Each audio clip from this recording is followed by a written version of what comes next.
ညာရှိလင်မထွန်ကလူကြွားလူမိုက်မှပေါ်ထင်အမျော်မြင်ရှိသူကတိမ်မြုပ်မဟုတ်မှန်မှန်ပြောသူကရှေ့သွား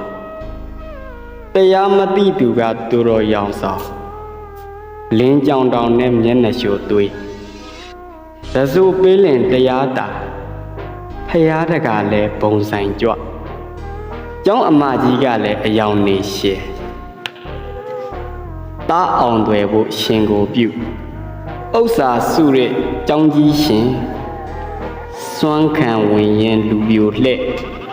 တကယ်ကာလအမဲကာလ